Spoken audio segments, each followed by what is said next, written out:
Well, as it had been reported, there was months and months of negotiation, and it was not an equal exchange. I mean, Viktor Bout, as you've mentioned, this is a noted arms dealer who had been accused of conspiring to kill Americans and selling weapons to violent non-state groups like Al Qaeda, like the Taliban, like rebels in Rwanda.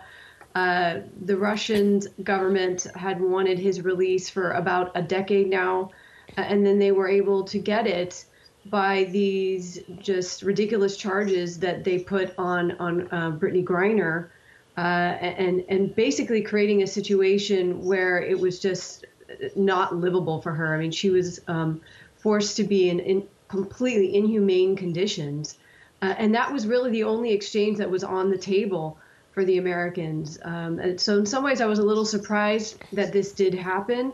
But of course, for Brittney Griner's family, there's just tremendous relief. Well, former White House National Security Advisor John Bolton says the deal is a huge mistake and a gift to Russia's Vladimir Putin, as you say, because the deal was so unequal.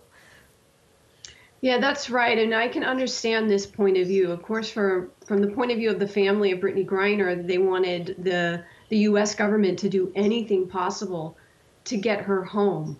But as I mentioned, I mean, this is just not an equal exchange. And in the past, if you look at some of the exchanges that took place during the Cold War, it was really more one for one, a spy for a spy, so to speak, and not someone who was just completely innocent, just playing basketball and arrested on ridiculous charges. And it does set a precedent, because what this means is that the Russian government, they could kidnap Americans, they could just issue completely, false arrests on Americans. And if that American is high profile enough, then they're going to be able to get an exchange that they normally wouldn't be able to get. And Russia was able to negotiate from a position of strength, because they knew how well publicized this Brittney Griner arrest was, how there was an outpouring of outrage about this and a lot of pressure on Biden to make something happen. And for that, they were able to release somebody that should be in prison indefinitely. I mean, his prison sentence was over 2 decades, Viktor Bout. But there's no way is this an equal exchange. And John Bolton, of course, admits that in 2018 his team had a similar opportunity to do a trade for Viktor Bout with American Paul Whelan, who's also imprisoned in Russia, but chose not to. Right, and the name Paul Whelan, the former U.S. Marine that was in Russia working just for an auto parts company and was arrested on espionage, is coming up a lot.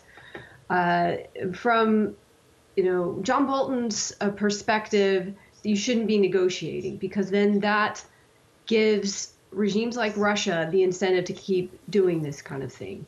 And now we see Russia has changed and the stakes, right? They were not going to negotiate 2 for 1. They're not going to allow both Brittney Griner and Paul Whelan to leave. And they made it very clear that because Whelan was accused of espionage, this was a much more serious crime.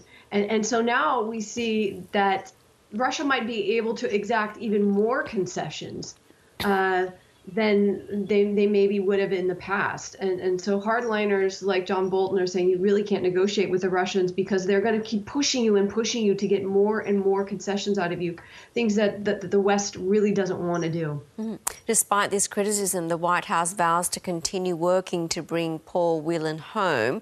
So could there be another prisoner swap? So we don't have any evidence of what the U.S. has to give, because the U.S. says there aren't any spies in detention, Russian spies in detention in the U.S. The other issue is, although there were some promising statements made by Paul Whelan's lawyer, Paul Whelan's brother has said that the lawyer and Paul have not been in communication in a year. So we don't really have any evidence that this is going to happen. What are they going to exchange? I mean, there's a lot of questions about what they can do at this point, and I think it was really disappointing for the family that they weren't able to do the 2 for 1 exchange, because I think that was Paul Whelan's best hope. Is there now a threat that someone like Viktor Bout is free? What do we know? What has he said so far?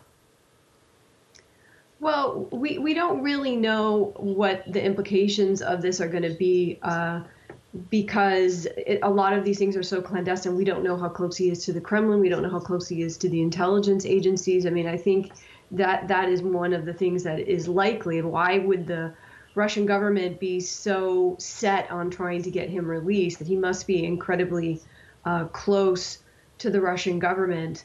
And honestly, there's just a lot of unknowns of what the implications are of this. Just finally, what does this deal reveal about current Russia-US relations? Well, U.S.-Russian relations are at an all-time low. I don't think it can get much worse. I think it also reveals a lot about the Russian strategy in battle, in negotiation. It's to inflict a tremendous amount of pain and human suffering, violate human rights norms, war crimes, and the like, in order to force or exact concessions out of the West. That's the strategy that they're pursuing right now in Ukraine, destroying the infrastructure, trying to force Ukrainians out of the country, create a refugee crisis. They're choking off gas exports. They're doing everything they can because they don't have the conventional means to do well. And so we're seeing that this is a new stage of the conflict, a very worrying stage of the conflict, and it also illustrates, as I mentioned, that Russian-U.S. relations are really, really in a bad place. Professor Natasha Lindstaedt, good to talk. Thanks so much for your time. Thanks for having me.